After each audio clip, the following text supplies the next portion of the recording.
Ironside will not be seen tonight, so we may bring you the following special program. Word Balloon is brought to you by the League of Word Balloon Listeners.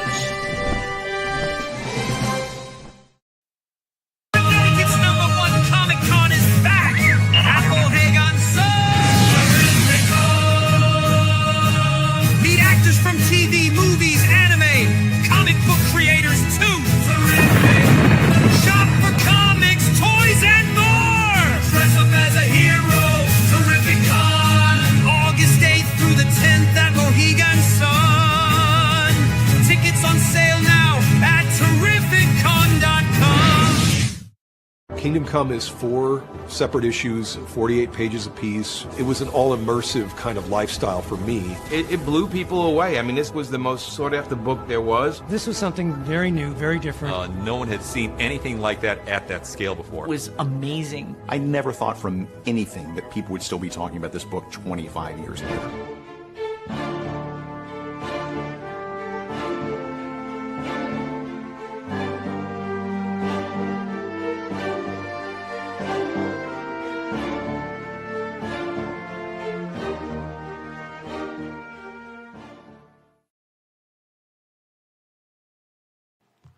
Word Balloon is brought to you by the League of Word Balloon Listeners. Become a patron today. Patreon.com/wordballoon. For as little as $3 a month, you can really help Word Balloon keep going and get exclusive content you won't find anywhere else. Here's what you get. The Word Balloon Magazine, a digital publication packed with behind-the-scenes interviews, commentary, and insights from your favorite comic book creators, writers, and pop culture stars.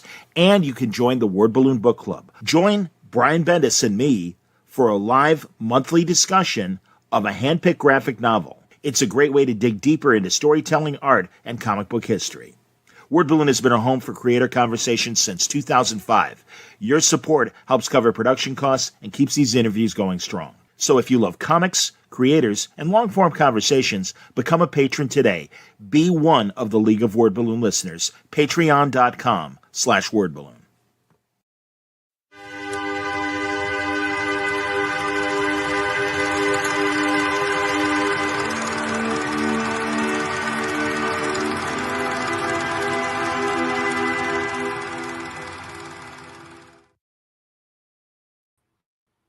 Welcome back, everybody. Time again for Word Balloon, the comic book conversation show. John Suntra is here. Slight deviation, although we are going to probably talk about a couple comic book movies. But happy to have Chicago film critic Michael Kus join me today. Good to see you, Mike. Yeah, good to see you too. Pleasure's all mine. Really excited to talk with you. Well, I really wanted to get your point of view. People can find your reviews at Letterboxd. Correct. Yeah, my my Letterboxd account is at the Mike Kus, Kus. I'm going to make a banner so that people know that, Mike, while we're talking. And absolutely. And no, I was intrigued by your reviews. And hey, man, like it or not, here we are in the summer blockbuster season. It is even after the success a couple years ago of Barbie and Oppenheimer. We're still not out of the woods as far as movie going, are we? No, big, actually bigger ups and downs almost than ever, right? It's like every other week, it's either, we're doomed, we're never going to bounce back, or this is the best it's ever been. I hear you, man. I've been having this conversation with friends who write movies and also TV producers as well. And God, man, I don't know. I also can appreciate, sadly, that COVID kind of accelerated a trend that was already happening prior to that, because as you know, home theaters just keep getting better and better. And sadly, movie-going patrons get ruder and ruder. So it isn't bad being home. And especially, if you can afford a giant screen and, kind of create a home theater experience that's much more pleasant than going to the movies. Oh, sure. And the speed at which those theater offerings end up on your TV at home keeps getting quicker and quicker too. Luckily, I think it's been a couple of big studio ones that turned word of mouth quick that I think are staving that off maybe a little bit. Because personally, I'll always prefer going in. to the theater. I can put up with a little here and there just because it means so much more to me that way. And the new exciting stuff that's coming out at home is just so much less for me than the stuff that is coming out in the theaters, whether it's the big stuff or the independent stuff or anything I can get to, I get to pretty much. I understand, man. Give me the URL again for how to get to you on Letterboxd. Sure. Let me grab that for you. Sure, man. No problem. And everyone, listen, obviously, we want to hear about your movies as well. I have 4 movies that in particular I'm going to ask Mike to talk about. But also, I told him, hey, if there's movies that you're excited about that are not on my list, by all means. Same goes for all of you watching and listening. You are welcome to join in and chime in via Facebook and also here on YouTube. So, John, I am just sending this over to you in the in the chat? Yeah, is that okay? Of course. That's great, man. That's excellent. Perfect. So there we go. Very good. And I'm going to copy it, everybody, and not only make a banner of this that we will use, but also I will put it in the chat as well, and everyone will be able to see it. So here's the banner. And there you go, everybody. Letterboxd.com/the Mike US, or the Mike Kus, excuse me. That's right. So 2 Ks in there. And there you go. And I will put that in the chat as well. Very good. Very good. All right. Here, and in fact, already we got James making a comment about home theaters. He goes, that's what I'm watching you guys on. Laser projected on a 120-inch screen. Only way to watch Word Balloon. Oh, that's very kind, James. Boy, I'd really be curious, James. And you don't have to go into detail. You can send me an email if you want, John at Word Balloon, or you can put it in the chat. But I am curious how if my stuff looks too blurry, some of my video, like the commercials and the promos that I run, I would be very curious to see how they look. I've seen it on some big screens. I think I've certainly seen it on a 60-inch. I'm not trying to brag, but I would be curious about a 120. So that's great. But yeah, Mike, you know, I also want to talk about a couple movies that have already been out for a while. Sure. In fact, I when I saw Thunderbolts, I was telling you that's the last thing I saw in the theater. All right. And that was almost 2 months ago now already.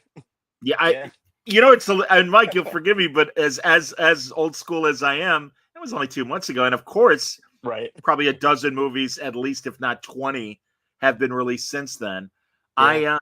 I got to be honest, Mike. Also, I am one of these guys that's like $20 to go to see the movie in the city, and you got to pay for parking and all that. And it's like you said earlier, they were kind of knuckleheads. I understood during COVID why they rushed things to stream. Yeah. But that, unfortunately, all it produced were bad habits where people are just like, yeah, I'll wait. I don't need to see it right away.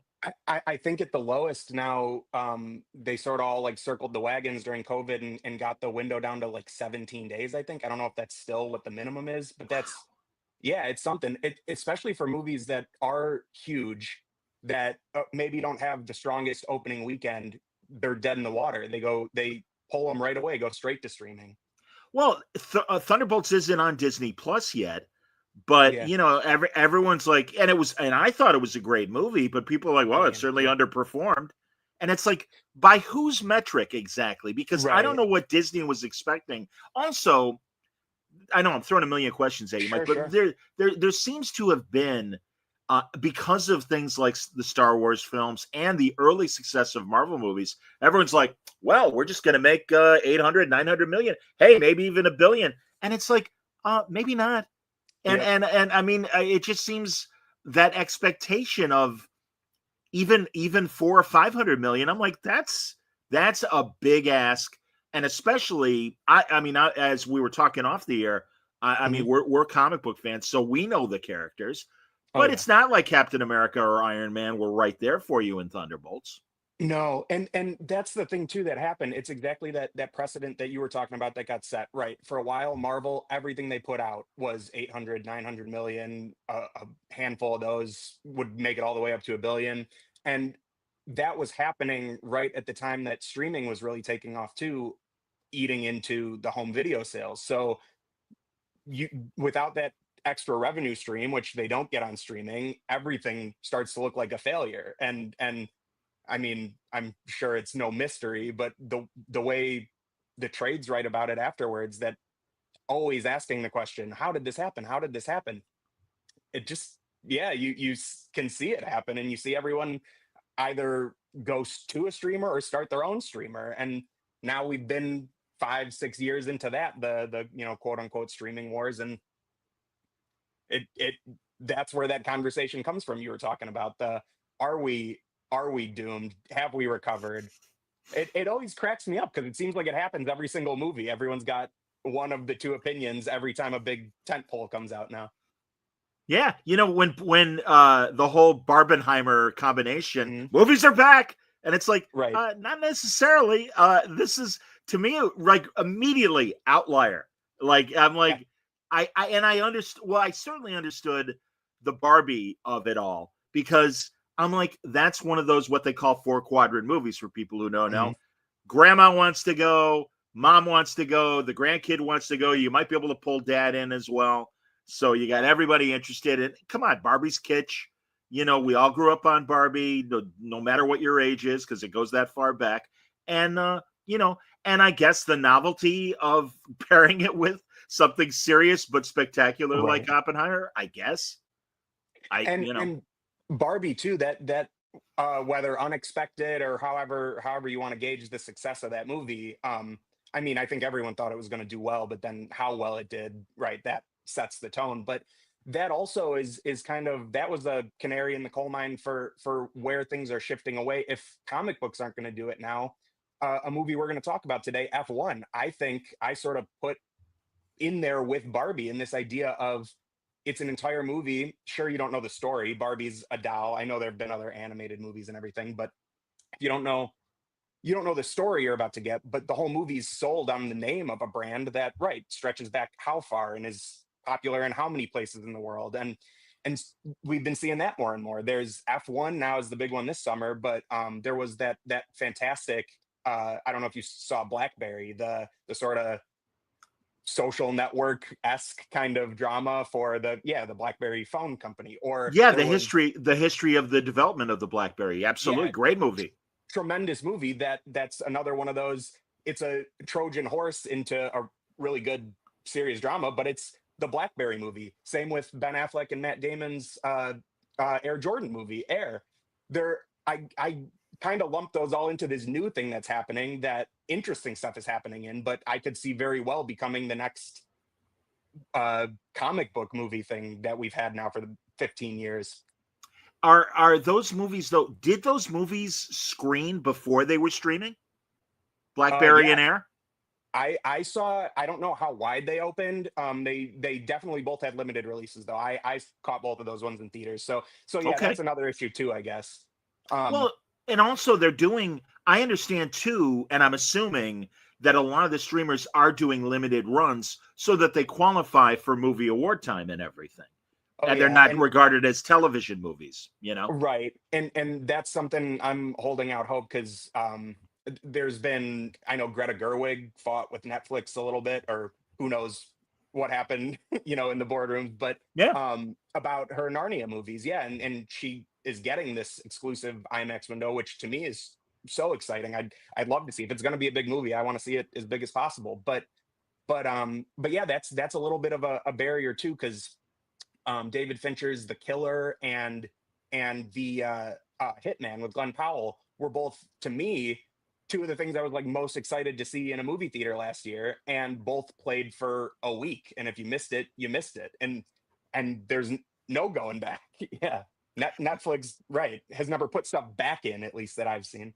I really respected Tom Cruise with Top Gun Maverick, really digging his heels in and go, no, theaters, that's it. Yep. I don't care about your streaming problems. Yep. This is a big movie. And in fact, here, let's go to some of the comments already we're getting. James says, I would argue that theaters need to bring something more than release windows to the table if they want to survive. And yes, sure. and in fact, I think especially the way they've marketed F1.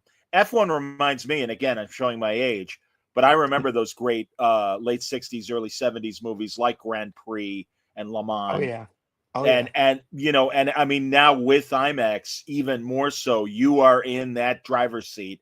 and are feeling it. So isn't it Totally. interesting that it's not enough to get us dramatically, but now it really needs to be an immersive experience Yeah. to really get people back to theaters? And they've tried as well. I know you talked to the fact that, right, depending on where you are, especially in the city, yeah, those tickets for an IMAX ticket, which if you got a premium format, that's the way to see a movie, especially they're shooting more and more of them in for the formats. That's almost like $30. It is $30 now, I think, to go see an IMAX movie. The nice thing all the big multiplex chains are doing, though, at least, is so I pay like a flat rate. I think it's maybe up to $28, but $28 a month now I pay, and at the Regal theaters in the city here. And yeah, I'm I know not every moviegoer is myself seeing going to the theater 3 times a week, but it's a totally new way to do that too for people who are interested. You're right, Mike, but I got to admit, and Mike, I'm telling you, and again, showing my age, but well into the 20 teens, I was going to see a couple movies a month. Yeah. Several times I've gone to the theater and I look at what else is playing. It's not worth to join a movie club and get that reduced rate, because I maybe only want to really see in the theater 3 or 4 movies a year. And again, man, God, I was a guy that I grew. I used to have an apartment in Evanston. Here we're talking local Chicago stuff, everybody.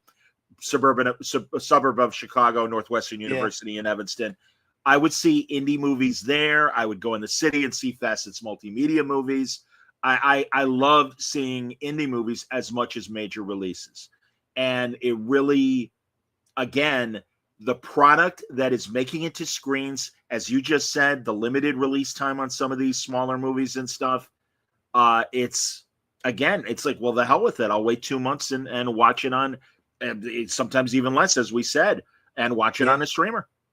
Oh, definitely. And the quality problem is kind of a big problem too. They're spending more on movies than they ever have before, and they don't hold a candle to stuff that came out even 15, 20 years ago. Like the comic book stuff is the biggest stuff, ostensibly, the way everyone still talks about it, whether or not the box office always reflects it anymore, is like the biggest stuff, the buzziest stuff. Everyone wants to be in a comic book movie. Everyone wants to go see them when they come out. Those movies 20 years ago, I still love. I'll throw on, before I put on either the Mark Webb Spider-Man movies or the newest slate that Tom Holland stars in. I'll throw on the old ones, the Sam Raimi movies every time. They're just, it's a real filmmaker making real movies. Then a lot of the time I feel like the magic's lost in this whatever new process results in those. Well, Sony in general, they don't know what the hell they're doing. And it's so obvious, because all the movies, with the exception of the Maguire movies, I was rooting for those Andrew Garfield middle Spider-Man movies. They sucked. And even worse, my God, the crap we've been getting that technically is the Spider-Man universe. And I don't know if you know and forgive me if I'm over-explaining, but there was an existential play from, I want to say the 50s, called Waiting for Godot. And all these Spider-Man movies without Spider-Man, it's like, hey, look, it's Kraven the Hunter. Great, where's Spider-Man? Oh, he's not in this. Oh, look, Spider-Woman, or whatever, Madam Web. Oh, great, where's Spider-Man? Oh, he's not. He gets born in this movie. What the fuck are you doing? Forgive me, but it's like, and truly, it's like, fail. By all means, fail, because you jerks, all you're showing is you don't know what you're doing. And I read that article where the outgoing Sony president was interviewed.'s like, well, the critics really did a number on us. No, you made shitty movies. Sorry, that's the problem. Yeah, that's the reality. So and right, the story.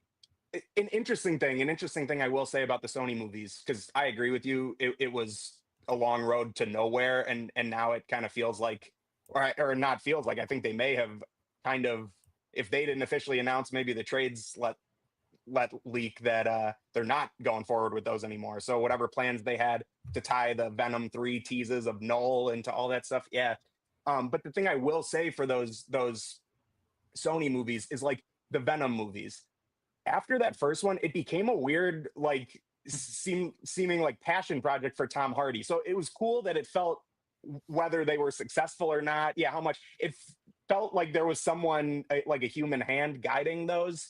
which is, so you say the last movie you saw was Thunderbolts, Right. and I couldn't believe how much I was, especially after the previous Marvel release earlier this year, Captain America. I was not a huge fan of that one.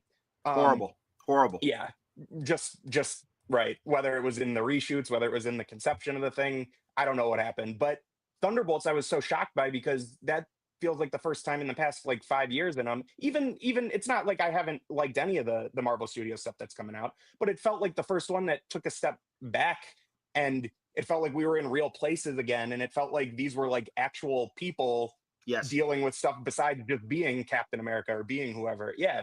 So it was cool to feel the stuff that I like maybe about the Sony ones that don't feel as successful at all, making its way back into the superhero stuff that I like too. Yeah. Or Sure. even want to like. Yeah. No, I understand. Don had a question. I got to Sure. scroll up for it. He wants to know your opinion of F1 or Mission Impossible, which is big screen worthy. I think they both are, but for you're there for a long time either way, right? I think F1's about 2 hours, 2.5 hours, and Mission Impossible is almost 3. That's what I heard. Yeah. And I'll say bang for the buck, it's F1. It's a smoother movie. It's such a welcome throwback to as these big budget movies have to grow and kind of become more lore convoluted as they connect to a million other things, or these IP ones where maybe you don't get as much out of them if you don't know as much about the subject matter. I'll say F1, being the kind of sports movie that it is, it's like an easy, it's a layup of a story. The characters almost are fun, easy breezy, like cool to listen to, cool to watch do their stuff. But it's whenever they get back in the seat of that car, and the movie features maybe 10 to 12 races, so it's like Wow. a significant chunk of the movie you're getting to watch. Just, it's magic. And in a theater, if we're talking theater worthy, not that Mission Impossible is not huge and has the spectacle and one of the greatest action stunt sequences I've seen in a movie in years. F1, I was blown away by. I was in an IMAX theater for it, so I had the sound, I had the full screen resolution, I had all that. I was just blown away by how engrossing. I mean, movies don't sound like that.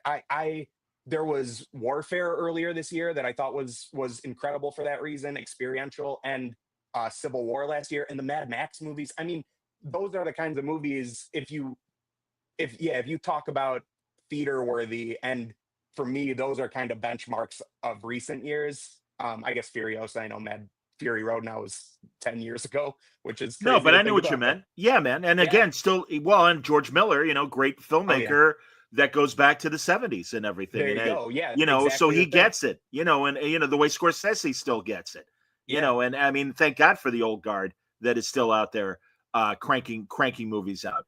Totally. Stanley says that he believes Superman and the DCU will save movie theaters. And listen, I love what James Gunn has done in both Me DC too. and Marvel, both on television and film. I will take these movies one at a time, because Yeah. the DCU really screwed things up during those Zack Snyder years. Totally. And even movies in there that I really like, right? It's a story of I don't know, really poorly thought out compromises, quick, like that Man of Steel movie was one of those ones that I go, okay, felt guided by whatever that idea for that movie was. It unfortunately came out a year after the Avengers came out, which I think kind of changed how the people in charge were looking at all that stuff. So Yes. imagining the way Zack Snyder talked about it, even as this, whatever he was picturing, some 5 movie, whatever it was, epic, sink or swim, that's more exciting to me to think about than at this far into the MCU experiment, or the bigger the Transformer stuff, even any of those more sprawling franchises. That's more exciting to me to think about than the 20 movie interconnected, where we're not really doing all our due diligence to get them from point A to point B and all that stuff. So yeah, I to what that comment said, Superman and the new DCU to save movie theaters. I hope so. I'm so excited for that movie. I've I got free heard. tickets to see it in opening week already. Wow, that's fantastic. I should bum one of those off of you. Yeah. Um, and in fact, I did to tease a future interview that I'm going to do. Great Superman artist and writer Dan Jurgens of DC is Cool. going to the LA premiere, and if we can work everything out, we'll probably talk to him the day after. It's Wednesday, is where he's going to his premiere, and he's like, I can talk Nice. Thursday, so yeah, I'm looking forward to talking to him. We'll keep it spoiler free because not everyone is jumping to see it first Sure. weekend, and I may not see it right away first weekend. Mhm. But I saw Kevin Smith in a recent interview, and he said, and I kind of agree that unfortunately, I fear that theaters are going the way of vinyl records, that there is still a collector's market, and there is still going to be a small but passionate movie theater going people that will want to see things on the big screen still. But I also think, again, genie's out of the bottle, and like it or not, studios, you're going to have to face the fact that you better do something to make sure you're getting more income on the streaming side as much as you are in the theater side. Definitely. And especially in big cities, places, Chicago, New York, LA, big cities that have like a rep theater scene, like the Music Box here in Chicago, is that combined with Letterboxd, I think is spurring that thing that you said Kevin Smith was talking about, that maybe more niche, the vinyl record idea of it all. I think Letterboxd has created a huge community of movie fans like my age, younger than me even. It's given them a place to see what people are talking about, get exposed to movies decades old, whatever. That Yeah. like I think about the Music Box. This is all obviously bigger stuff, but movies I never dreamed I'd get to see in a theater. I know I saw Alien there for the 90th anniversary 5 years ago, Back to the Future 2, Evil Dead 2, like all my favorite stuff that I was happy enough to watch at home, that I got a chance to go. And that's a packed, they've got a 700 seat auditorium there, and every one of those shows, that place is sold out. So yeah, I think maybe that is the way it goes. And the multiplex will always show something, but like you said, the stuff that's going to the multiplex is less and less interesting. Yeah. So who knows? Another problem is, too, a lot of the owners of these studios now, movies and TV, it's just another widget that they're selling. They may as well be selling file cabinets or office furniture. It's just another product. And Yep. Unfortunately, they don't either trust the filmmakers enough, although they do every now and then gamble on a Luc Besson or another kind of really unique filmmaker Right. to make something original, and it doesn't get any traction. The other thing, too, is, frankly, and I see this in streaming television as well, these guys spend money like fucking drunken sailors. I Yep. mean, it's like, it doesn't, I'm sorry, I want a clever plot. I appreciate good CGI and good action, whether it's practical or it is CGI, but you got to still have a good story. And it seems like they're spending less and less on writing and more on the effects. Totally. And streaming television too, if you're only talking about the biggest stuff, that's all already one problem.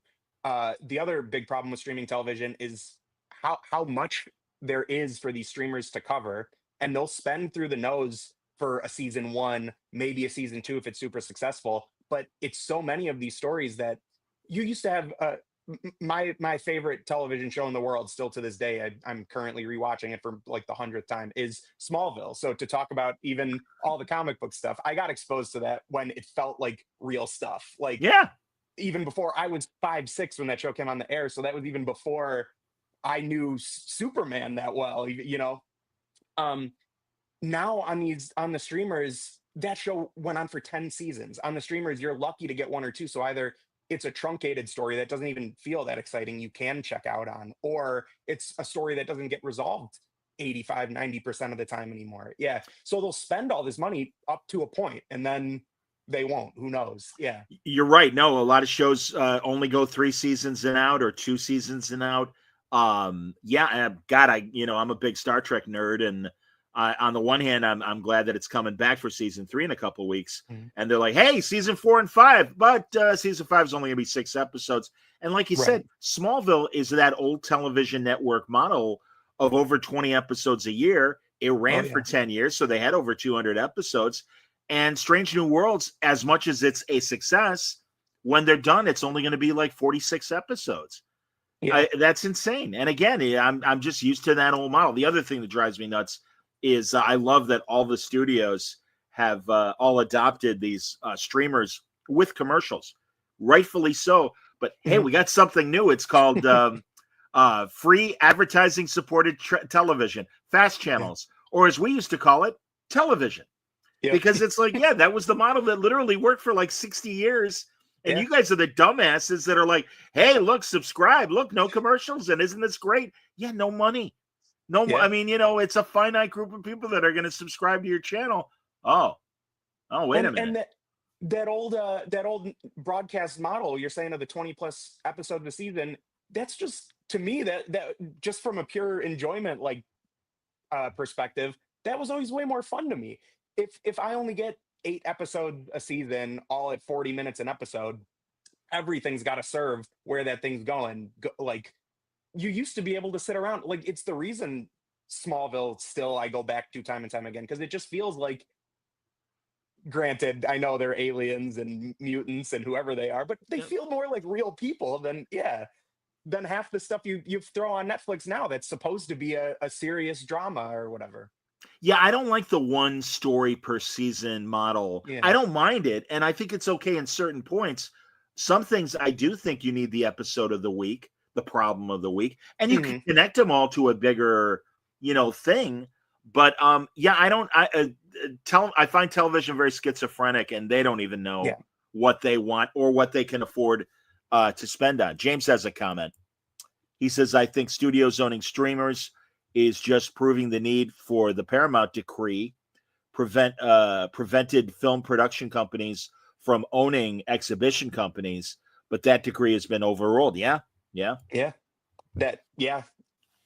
mean, it's right. Part of the whole problem that it also frustrates me that now the people making the movie, whether it be Disney, Warner Brothers, whoever it is that has their own streamer, Paramount, you would ideally like for that streamer to be the home of whatever Warner Brothers thing you have in mind, or whatever Disney or their, now all the companies they own. You would like it to be the home for any of those things you have in mind, but it's not. They have to rotate those things in and out so that they can have oh, did you hear whatever it might be? Harry Potter's back on HBO Max. Why? I go, that's weird. Why isn't it always there for me to watch? And now that's the business model. But does that, I don't know. Does that work? It doesn't attract me to, Well, no, Paramount's been playing keep away with the Star Trek movies. They leased them to HBO for like a year or so. And it's like, wait a minute. Like you just said, I'm subscribing to Paramount. Shouldn't I be able to get all the Star Trek product? I mean, the television stuff is there, but not the movies. And it's like, they weren't for a long time. And it's like, wait a minute, what are you doing? And again, I get it because they license it to another streamer, so they're making money that way. I think Sony is the smartest of the theaters, or studios, not having its own streamer, and they sell to everybody. Yep. And that's worked out fantastic for them. I laugh because I look at what just happened with the Looney Tunes, the new Looney Tunes animated movie that came out earlier this year, that I thought was fantastic, so funny. That was made to be a streaming movie on HBO Max or Max, whatever it was. I think it was commissioned to be made at the time it was still HBO Max, then was going to come out onto Max, then was sold away to Catch Up Entertainment, put it in theaters, and now just back streaming on Max. I can't figure out. Well, I keep hearing rumors too that Warner's might want to get out of the Bugs Bunny Looney Tunes business and might want to spin it off. Exactly, man. My God, that company was founded on that stuff. The Looney Tunes stuff started in the 30s, for God's sake, 90 years ago. And it's like, how do you not? I mean, don't you see what Disney does with their kid product? Why? And I listen, I get it. Paramount's in trouble. That's why they're selling the Skydance. Warner Brothers is in trouble. I understand all that. But it really does seem like the way they're spending money and also the way they're killing movies like Batgirl and that Wile E. Coyote Acme movie. It's like, what are you doing? You know, I don't get it. Which I believe that one's back on, isn't it? The Wile E. Coyote one, which is last I heard. You know, well, Mike, you're more plugged in than I am, but I think so. Yeah. But yeah, man, it's just crazy. Confusing how that went that way. Yeah. No, well, and again, it should be another Space Jam, but even more relatable. Actually, even going back to that Looney Tunes Back in Action movie they made with Jenna Elfman and Brendan Fraser, right? Exactly. I don't know. I really don't know. I got to be honest. On the one hand, I'm really excited for Superman, and I have a good feeling about pretty much everything James Gunn does. Part of me wishes they hadn't released as many scenes and detailed trailers as we've gotten. That seems like it's really ramped up in the just the past like week or two even. But the one thing I keep holding on to, because they've had a couple of those like fan screenings or test screenings or whatever, and if you really scrounge around to find the people who are willing to maybe say more than they're supposed to be saying about that stuff, is that it sounds like we still haven't seen a lot of what the movie has to offer, which I'm holding on to. Which I hear you, man. Right, fingers crossed, because it does feel like we've seen a lot. So if we've seen all that and that's not everything yet, who knows? Yeah, it's got me excited. No, and I think it's well cast. I have a slight concern about introducing as many characters beyond Superman and Lois and the really Superman universe, because it kind of reminds me of what they did wrong with the Batman Superman Dawn of Justice. And it's like you're just shoving shit in there. And I mean, I trust James Gunn more than I trust what we got with Batman or Superman, Batman, Superman. I forget which is the right hero first. Batman, Superman. Batman, Superman, yes. And it's like, well, that was so blatantly shoehorned in of, let's have this little montage of future Justice League members showing up for 2 seconds. So I certainly hope, and I think Gunn is smart enough to do it right. Did you watch Creature Commandos? Extras? I thought it was fantastic. Yeah. I like him so much. Even if sometimes his sense of humor or whatever is maybe not my speed, it's a little juvenile, you know, but there's so much he goes back to that old thing I'm talking about where there is a human touch. Like those things feel so earnest. His characters feel rooted in something, at least. They're not just I don't even know who to talk, you know, like it's because of the way it's always an interesting conversation, especially in the comic book space or comic book movie space, is because I'm a huge fan of both. I kind of came into being a fan of both right around the same time as those like X-Men movies, the Spider-Man movies, all that stuff was coming out. That to me, that idea that like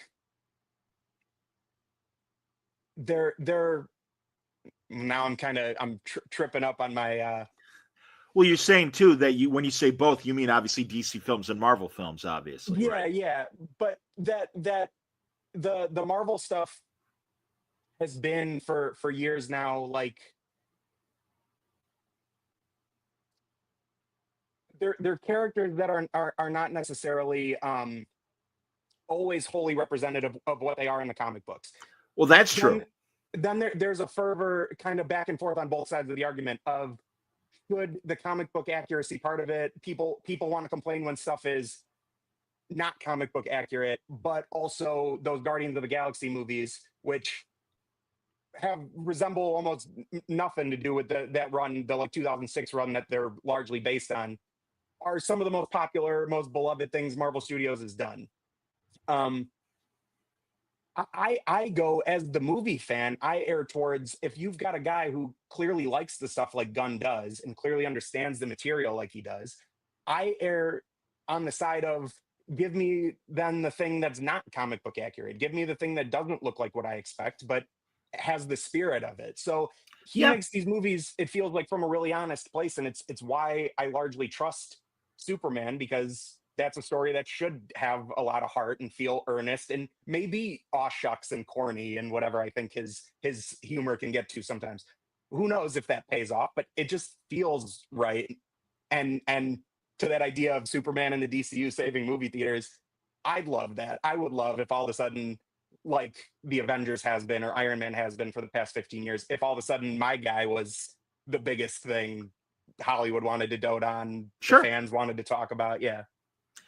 Honestly, I also think, especially Marvel and what they've done post Avengers Endgame, they invested in a lot of characters that aren't even big sellers in the comic book world. And I'll even pick on one of the TV shows that I heard was very good, and I like Catherine Hahn, but Mhm. I'm like, who is asking for an Agatha all along TV series? And Yeah. really, again, being an old school comic book reader, it's like, hey, look, they're making a movie or a TV series about the Fantastic Four's babysitter. Yeah. Really? Yeah. Really?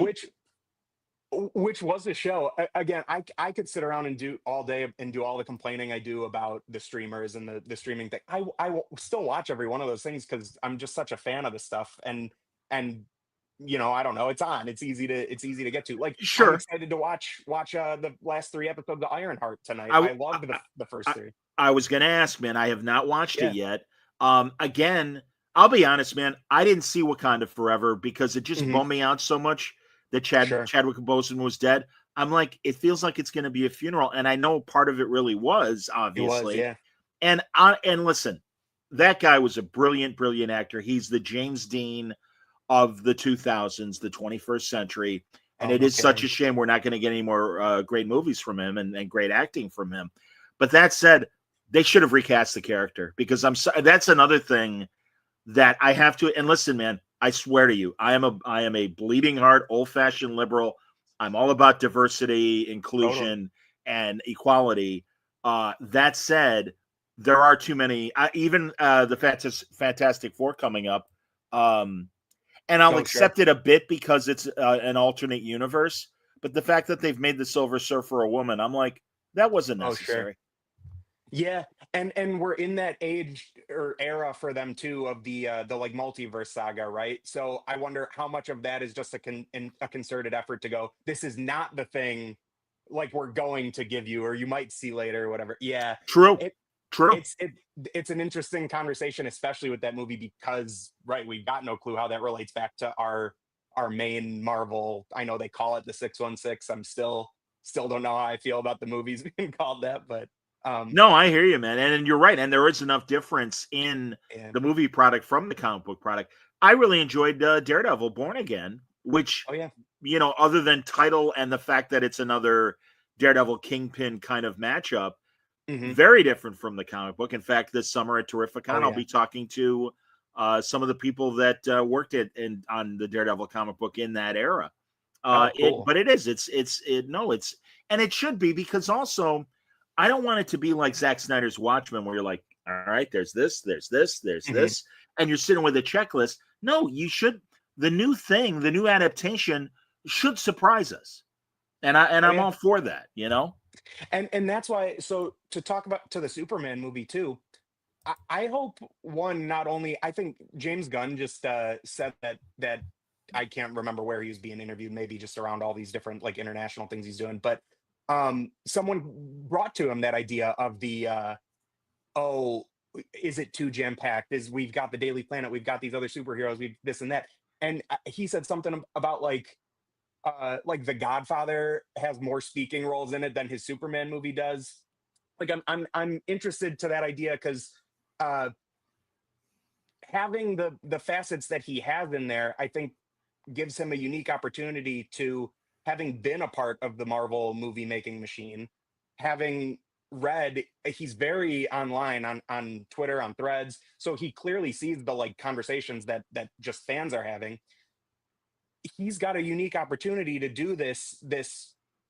So in this movie, to get into the weeds on Superman, the superhero characters being a kind of Justice League internationally kind of team Yeah, for, yeah, the corporate superhero team. He's got a really cool opportunity to make a movie about these movies and about the stuff that's been going on. And I wonder how big a part of it that is. To me, I love the context in those things. That's why I love movies. I go because I'm interested in movies as an emergent medium that gets to be in conversation with all that stuff and be in conversation with it, hopefully in a way that's not in just the franchise way of the ending of this one has to go into that one or whatever, but actually get to speak back to what's been going on. Because thematically, Superman could be a really interesting turning point in what superhero movies are about, too, in the best case scenario. I agree. No, I absolutely agree. And it's one of the reasons why I love The Boys on Amazon, Oh, yeah. because that really tells that meta story of over marketing and Totally. don't believe the public face of and what the heroes are really doing behind the scenes. No, it's that's fantastic.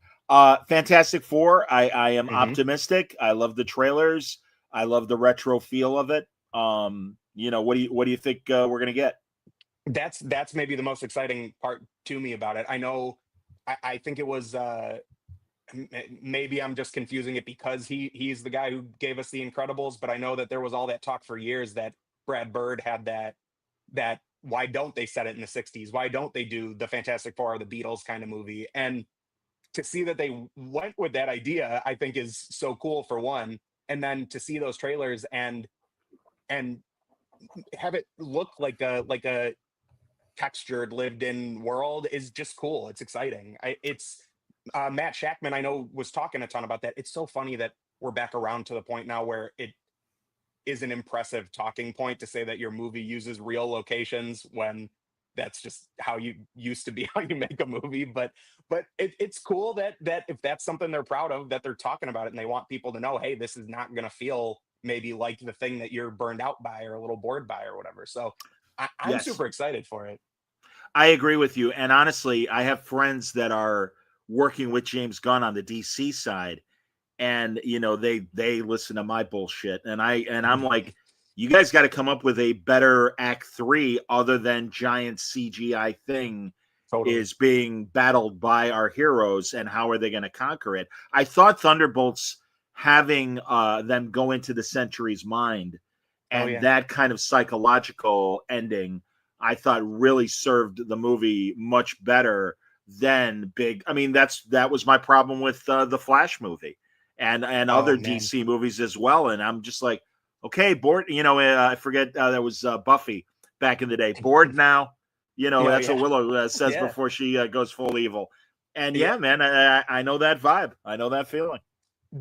Especially the Flash 2 was such a bummer because I actually did think a lot of the emotional beats land in that movie. But when you're chopping up what should have been a race to that what I thought was a pretty great last scene where he gets to go back to the day with his mom in the grocery store. But the problem is in between that is 40 minutes of exactly the thing you're talking about, just CGI wasteland. Why am I in the Superman movie? What's going on here? Yeah, very confusing just conceptually. And also, I got to be honest, I had no problem with Ezra Miller on a personal Yeah, level, although as his personal story came out, it was weirder and weirder. But unfortunately, preconceived notions kept me from really liking his Flash, because Grant sure. Gustin did such a great job on the TV show.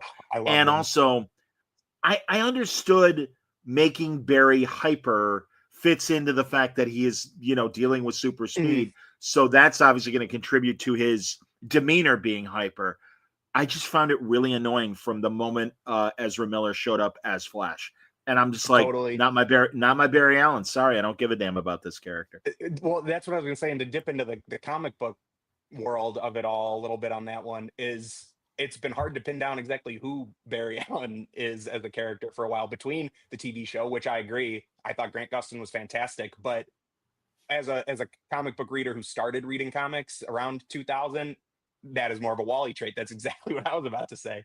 Is I knew Wally West and I knew Impulse. I Young Justice was one of the first comics I read going into that Jeff Johns, Mike McCone Teen Titans run. Yeah, like Impulse was my kid Flash. Wally was my Sure. Flash. Yeah, so um which is one of those interesting things to go over to the movie side where yeah, it's all got to be. I look at Superman Returns. Sorry, now I'm doing a little bit of jumping around, but I'll By bring all it. means. I go to Superman Returns. It's a kind of sequel to Superman 2, the original Superman 2. Yes. That ends up being a weird movie about Superman as a deadbeat dad a little bit, and like gets into weird things that after the MCU thing happened and the Avengers really solidified how studios wanted to look at those IPs, everything got a little too, that's what I was speaking to earlier about Man of Steel too, is that everything got a little too like precious with them, that you couldn't step too far out, you couldn't make too much of a statement, you couldn't have, like Thunderbolts thankfully did, too much of like a thematic core that took away just from the characters or whatever, or the symbolism, iconography of the movie more than anything else. So that that yeah, I don't know how to describe the thing that I hope they can get back into the movies, because between the TV shows now and all the Marvel stuff, it feels like James Gunn having those guys in there, Guy Gardner, Mr. Terrific, Hawk Girl, that I'm still, who knows which Hawk Girl origin they're going to give her.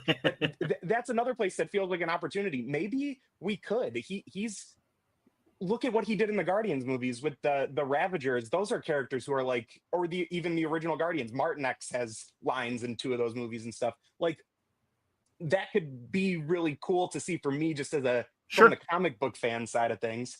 Yeah, maybe I get to see those guys represented in a way that's not we don't know who his Flash is going to be. No, I'm with you, man. James Gunn has a plan. I mean, and that's the difference.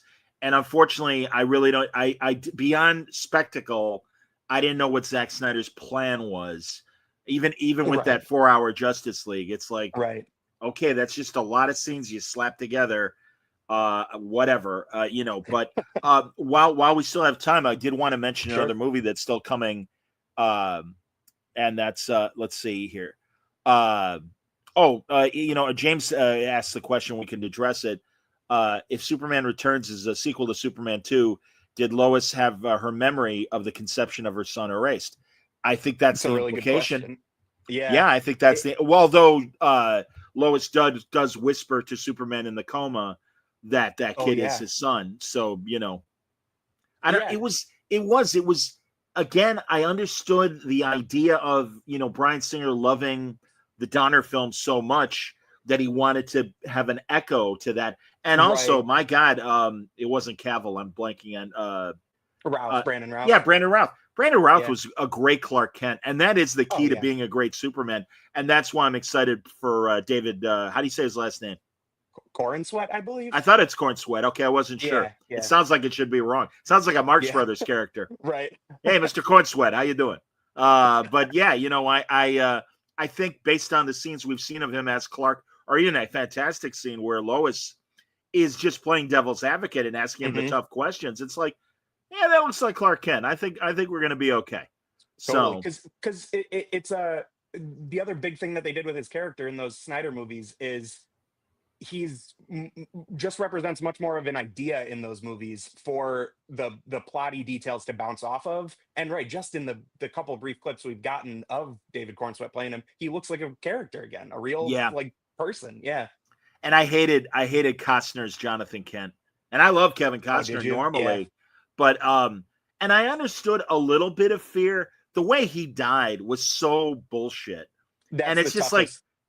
I'm sorry. That was a big ask. And it's like, in my opinion, completely unnecessary. John Byrne showed Clark's parents can still be alive. And you can, and also, if anything, it gives him more of a Greek chorus that he can lean on and go, okay, you know me better than anybody else. I'm having a problem with this. And it's great to have Lois in that respect. But again, I really thought having his parents, we saw that in the Dean King Superman TV show too, where his parents were alive. That's and I don't mind I know Ma and Pa Kent are still around in the books, or I guess I don't know, maybe after continuity reboot number whatever. I'm not sure where they are right now, but yeah, I agree. I don't need, if they want to do the story of, because the Donner movies and Smallville had him go in the same way, the heart attack. Yeah. just makes so much more sense to the story they're trying to tell of right, that he can still experience loss. He can't save everyone. He can't do all this. Right. The scene in the Man of Steel, and I'm a fan of that movie. I actually do like that movie. That scene Okay. is to me indefensible. Yeah. Yeah. I have friends that literally will do the no, and shake their head and put the hand up, and it's like, and we all know they're doing Costner's Yeah. Jonathan, and it's like, It's funny. okay, whatever. All right, Yeah. a couple. Let's see what this new comment is. All right, he's James says, Jonathan died to protect Clark's secret, and Clark protected it so well that it took Lois 5 minutes to crack his secret. And do you know? Now, he did ask another question. Go ahead. Oh, sure. No, go ahead, man. You're cool. Oh, I was just gonna say, I'm a big fan. I reread all the time. Superman for All Seasons is like my favorite Superman story, and there is a little bit of a hint, I think, without necessarily confirming one way or the other. I like that kind of idea that maybe Smallville is in on the secret, and maybe they know not to say anything, and maybe they're like I like maybe that conceit that Smallville, the town, is as much a part of the Superman secret identity. Which if that's what That he was was going that for, was a fun wrinkle of that. yeah. Well, that was a fun kernel of the Superman Lois TV show. Yeah. It's funny. Tyler Hoechlin and Biddy, I forget Biddy's last name. Tulloch, I think. Superman and Lois from that. Yeah. Yes, thank you. Attaboy. Yeah, you see, you're doing good, man. All right, Mike. There you go. You're keeping me Thank honest. They're going to be at that Terrificon convention I'm doing in August. So I'm looking forward to cool. meeting them and talking to them about the experience. No, that was a solid show. Now, James wants to know, as we get into the final movie I wanted to talk about, any summer comedies I'm looking forward to. I'm holding out hope for the new Naked Gun movie. I like Seth MacFarlane as a TV guy, and I even like some of his movies, like A Million Ways or A Million Ways to Die in the West, stuff like that. I think he's funny. I like the Ted movies. I like the Ted TV show. So I'm hoping. I mean, and also Liam Neeson has shown that he could do deadpan comedy.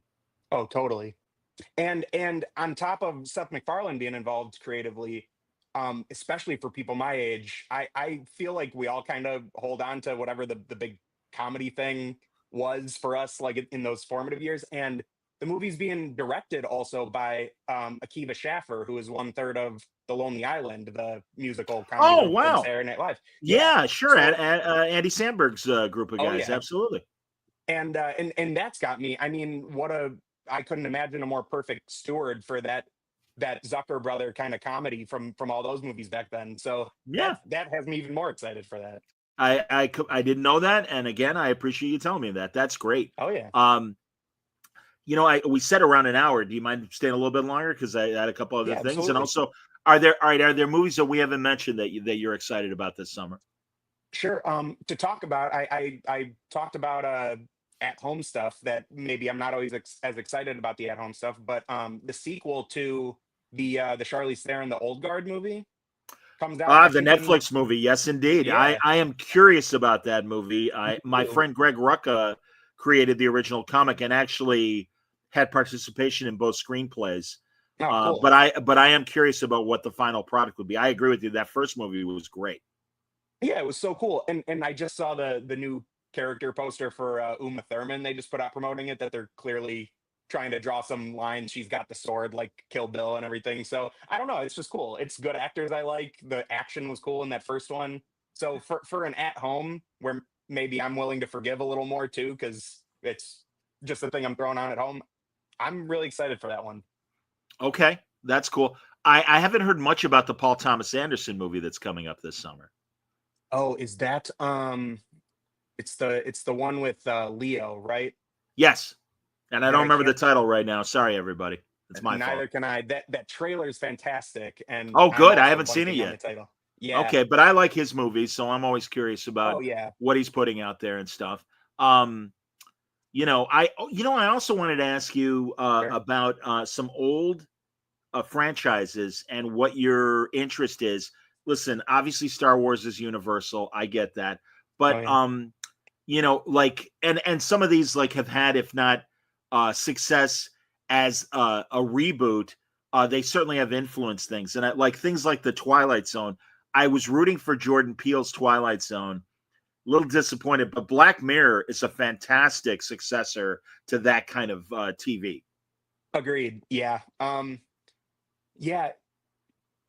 Yeah, it is strange because Jordan Peele, everything he puts in theaters feels like a Twilight Zone. Yeah, he's clearly the perfect guy to have done that. But I agree with you too, where I was left a little wanting by that one. But then right there with you, Black Mirror, I think has also had its ups and downs. I think True. that early stuff I think is like totally undeniable, and then it's more a lot more good than stuff I was less interested in the Netflix era of it.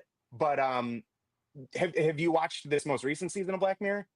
I've only seen a couple, and I was really interested in the Star Trek parody because I Oh yeah, loved me the too. first chapter of that so much. And Same. yeah, so but I've liked what I've seen. That's another Yeah. problem, man. You know, they throw so much shit at you. The streamer that has my full attention right now is Stick on Apple, Oh the Owen Wilson golf show. And yeah. it's funny, I just read an article yesterday that they were trying to compare it to Ted Lasso, and it's like, no, you're trying too hard. Yeah, they're both Right. sports themes, and they both have phenoms in their stories. But I think Ted Lasso was just such a warm feel good from start to finish, and Yeah. I think there is more of an edge to Stick than what was there Okay. in Ted Lasso. And again, I don't know if you've seen Stick yet or not. No, I've not. I've had that on my radar though, because I'm a big Owen Wilson fan. So yeah, Then I think you'll like it because he's great. cool. And you know, I was so happy with his involvement in Loki as well. Oh Uh, yeah, I you forgot. know, He's fantastic in that show. yeah. And to talk to that's the best I think on TV at home thing Marvel's done is that Loki show. I love that show. And those Okay. are those are two of the guys who came in to shepherd the, I don't know if it was the whole thing or after they like creatively reorganized Daredevil Born Again. And the stuff they had in that show I thought was fantastic too. So Yeah, Benson and Moorhead, I think those guys are. you know, the sad thing about streaming is now you got to wait, you know, more than a year to Oh get yeah. the next season. I'm a big For All Mankind fan as well on Apple. Oh yeah. The alternate universe, the alternate history of what if the Russians beat us first to the moon, and Oh. and everything that followed after that. So let's Yeah, see. another one that I missed, but I was loving. I don't know. Did you watch any of the Studio, the Seth Rogen Apple Yeah, show? I like it. And Didn't catch it. I really appreciate the whole, like, you know, they really try to make it look like it's all continuous one take. Yeah. So from the technical side, and I'm always rooting for Seth Rogen because beyond his own projects, I was a massive Preacher comic book fan. I thought the TV show was just fine. I love The Boys, and so and also I love this cast in the Studio. And Hmm. I'm happy for another Chicagoan, Ike Barinholtz, who's doing a great job Oh on the yeah. show. But yeah, and I'm kind of hit and miss on the specific episodes. So the ones I'm not crazy about, it's like, all right, I know where this is going, and there's no surprises, you know. And it's like, Yeah. you know, they kind of like the Anthony Mackie episode Oh yeah. with Ron Howard, and Hmm. it was fun. But I'm like, all right, let's get to that eventual Yeah. point. We all know what's coming. It's going to happen. My favorite was in the very first episode where he breaks Scorsese's heart, and it's So that good. wonderful that great French comedian Jacques Tati, who there would be a scene happening in the front, and Hmm. really the comedy's happening 100 yards away, with Tati, and as Barinholtz and Rogan are yelling at each other, you see Scorsese as a little dot crying in the background, and I'm like, Yeah. that's fantastic, you know. On Charlize Theron's shoulder, who immediately kicks him out of the party. Yeah. Exactly. Uh, Yeah. Hey, Library Kid, Davis here, and he says, thumbs up from Jinx World Crew. I just sat through 30 minutes of trailers full of summer films. Well, there you go, man. I hope you Nice. found good ones. You and I were talking off the air. Now you see him 3. I'm like, do we really need a now you see him 3? Right. And that was I got to see the new Jurassic World last week as well, and sort of felt the same way. Where yeah, That's what I'm hearing.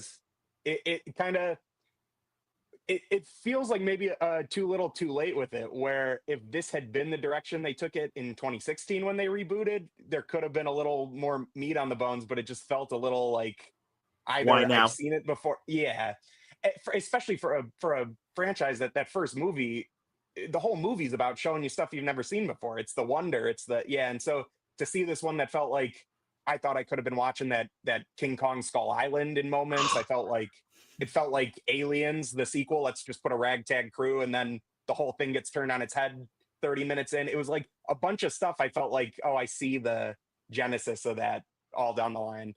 I hear you, man. Yeah. Well, I guess, again, we'll see. It's a weird world right now in films because, again, they don't know what the hell people want. And I know they're grasping at straws when they do these sequels, these multiple sequels and things and reboots. I don't know. And again, that's why I appreciate a guy like Paul Anderson and everything and what he puts out there, because it's always something different and unique. I don't know if you're tracking that new Ari Aster movie too, Eddington. Tell me. It's that's the thing. I think a lot of people don't know what the movie is exactly yet. He obviously is a pretty provocative filmmaker. I mean, his last one, Beau is Afraid, went to some out there places, but the trailers for this Eddington, it's another one I'm super excited for, because if he's got something weird and interesting to say the same way he did in his previous one, it looks like it is attempting to be the movie for the like post COVID, I don't know what, political, societal, whatever, like craze people have been in. The trailer, I think the first trailer is literally just one of the characters scrolling through his Instagram feed, stopping at every like video of the mayor-elect like screaming at someone or some other. Yeah, so he's an interesting filmmaker. I think his stuff is always cool, weird, out there, challenging. So if it's something, that's another one that I've got on my radar for this summer. I think just later this month. Everyone's nervous about the generations under us and their devotion to TikTok and that kind of short content. And in fact, I remember making, maybe you did too, I made fun of Quibi for its attempt at short content. Maybe they had the right idea at the wrong time, and they were just a little too early with this. That was, I remember an article from a couple of years ago where I don't think it was an article that had an official Netflix source, but industry insider stuff saying that the talk at streamers like Netflix was they didn't think their biggest competitor was movie theaters or like linear TV. They thought it was TikTok, because you think that warning you get on Netflix if you let it go too long, are you still watching? Well, if you're on your phone half the time and you don't notice, and then it sits there or turns off, or The other thing, Mike, that drives me nuts is, and I've heard this I've read it and I've had it confirmed by screenwriter friends, that the studio bosses are saying, can you be a little more deliberate in your dialogue? Because you don't have their full attention. They're doing laundry. They're scrolling on their phone, etc. And it's like, you want me to dumb it down so that they pay attention less? Ever since I read that the way that I read it phrased was they're making like these characters need to explain what they're doing out loud for people who just have it on in the background while they're cooking dinner or whatever. And ever since I read that has been, it's like it like hurts me when it jumps out and I go, oh my God, I'm watching one of those right now or whatever. Yeah. I Mikey, and then again, you'll forgive me, but I am always curious about people younger than me and how much they're into movies from before the 80s, things from the 70s, hell, even movies from the 30s and 40s. Is there any interest on your level? And there, by the way, no right or wrong answer. I'm just curious about your own views on the classics.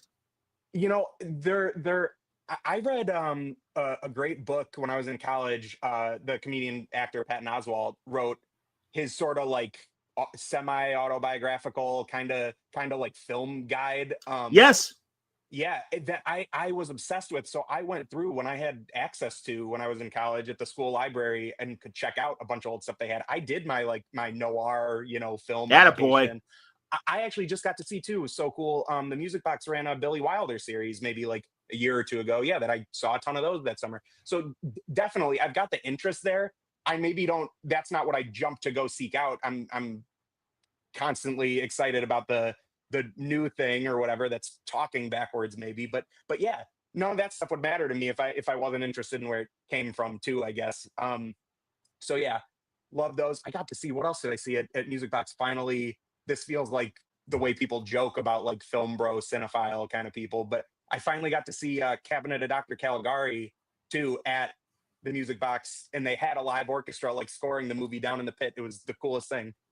So That's yeah. No, that I was just gonna say that's great. I saw the Chaplin Jackie Coogan yeah. film, The Kid, with a live orchestra, and that was fun. And I also love when the organist at the Music Box is there and playing music. No, man, every fall I go to the Noir Film Festival that Eddie Muller puts on, and I keep finding stuff. All right, Chico Rojo is having fun with you here, and he wants to know your opinion on a 70s TV show, The Man from Atlantis. I'm sure you've never seen it. No, I'm so sorry.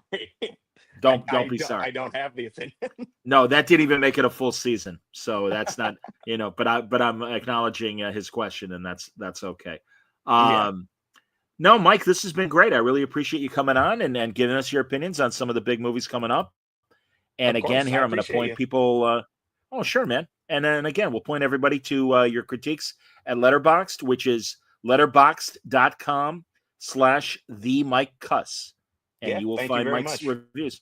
Absolutely, man. No, you do good stuff. Like I said, I've enjoyed reading your reviews, and that's why I was happy to talk to you today and get your opinion on some of this stuff. So thanks for joining us today.